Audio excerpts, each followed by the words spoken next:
have one agreed goal to pursue as a family at a particular time. Your marital relationship from the onset, you must set this standard for them to know that these people are one. Know your spouse spending habits, which is the first step towards mutual understanding of how to manage your income. This oneness in finance and properties means you will have one agreed goal to pursue as a family at a particular time. Don't just rush into things. Decide what you want to pursue, and two of you are the ones pursuing this at the right time. Now, all of these things that we do without carrying each other along, they make us suffer more financially in running the home. They make us go into debts that which we should not, if we had discussed and we had agreed and prayerfully go for such venture together, we'll not run into some of these problems. So I advise you, don't spend alone, carry each other along. You and your spouse must pool your resources, that is your income, together for maximum benefit. Put your resources together, and in that case, you will see that in your expenses, you will have a better yield. Now, of course, this is against culture and tradition, particularly in Africa, where your husband will spend money and you will get to know what he's earning and all of that. It's against the culture and tradition of Africans. But it's the word of God. It's a tradition of the word of God. It's a culture of the word of God, which you as a Christian, you must obey. Now, I advise you to resist the tendency of wanting to go all alone by yourself in your financial dealings. This, I call it selfishness. You are just being selfish. Because everything is to please you, is what you want, not what you are not considering the feeling of your spouse. You just want to spend the way you want to buy what you want, and at the cost you want, and all you do is to inform the next person. And this happens mostly in homes where maybe the husband is the only one bringing in the income. So he becomes the God, he becomes the Lord of everything that happens.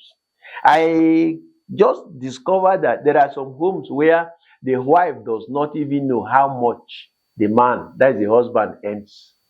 He doesn't know. And let me tell you, if your wife does not know the income you bring home, you will pay dearly for it. What do I mean? She will see you as a small God who is bringing in all that is needed to be brought in. And as you give her this money to spend, she will overspend it and waste it because she thinks you have. You may be thinking that I'm giving my wife all that I have, and yet she's not appreciative. She's appreciative, but because she doesn't know your work, she doesn't know how much you earn, she goes now to spend the way she wants to spend, or over and above what she should on a monthly basis. Some of us are owing them because we do not know that our wives are the ones putting us into those debts. If you had told her that my salary is 500,000, for example, she knows that. When you come home and you ask, you withdraw, or you send her to buy something, or rather you place, say, 300,000 in her hands out of that salary of 500, she already knows now that, look, my husband has given me 300,000 to run this home for this month. So she goes home and she's careful how that money should be used. She will use it judiciously. She goes to the market, the kind of things she will buy are not things that are too expensive. She will manage that 300 for 1 month. Now, individualistic attitude, which tends to exclude your spouse from resource or income in the home, is a seed of disaster. Don't stand as an individual in your marriage and wanting everything by yourself, to yourself, and for yourself. That is dangerous. Things that are bought in your joint names and registered with relevant authorities in the same way is what I recommend for you. Buy things in your joint names. Whether they are capital things or whatever, buy them in your name. This will help you a great deal.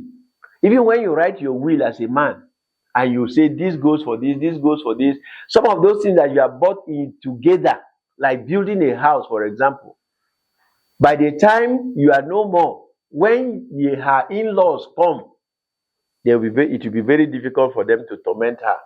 Because if you say bring receipts and the receipts are carrying your two names, they cannot kick you out. And if they kick you out, the law enforcement will take your place and give you the rightful position. So do things with a joint name. Whether it is you, whatever you need, you need to both practice this oneness, even in filling official documents. For example, next of kin. Some of you have gone to pick your brother or pick your auntie as your next of kin, not your wife. And some of you wives, you have gone to pick your elder brother as your next of kin, leaving your husband. It ought not to be like that. It should be your wife that is your next kin, or your own husband that is your next of kin. Several cases abound where husbands choose their brother as next of kin or cousin or whichever. And when they are no more, they come after that to eject the woman and her children and empty the whole house. Sometimes they sell the house. Can you imagine that your brother will take care of your children when you are no more than your own wife, who is their own mother? It's unimaginable. We see that, and this is what I tell the church. The church must fight for these widows, that none of them is thrown into this kind of confusion and anarchy. It's not good. It's not biblical. It must stop. This is wickedness. And to see these ungodly people coming to torment our wives like that after the husbands are no more is not correct. Your marital relationship from on the onset, you must set this standard for them to know that these people are one. And that once they know that, the way you relate with each other, the way you spend, the way you send them money together and all of that, once they know that, when you are no more, it will be difficult for them to do anything on the contrary. You belong to each other completely, and you should also relate like this as God has made it from the beginning. Build a relationship with your in-laws, which establishes that in their hearts that you are no more two, but one. Once they understand this from coming from you, your lifestyle, even before you are no more, they will know how to handle each other. Be open to each other in everything. Everything. Be open to each other. Do not keep anything with a friend except with his or her knowledge and permission. Don't go and hide anything and say, oh, this belongs, please, my friend, keep this for me. Don't let my wife know about it. Oh, my friend, keep this for me. Don't let the husband know about it. No, don't do that. Once you do that, you are sowing a seed of discord. Know your spouse's spending habits, which is the first step towards mutual understanding of how to manage your income. Some men are spendthrift. Some women are spendthrift.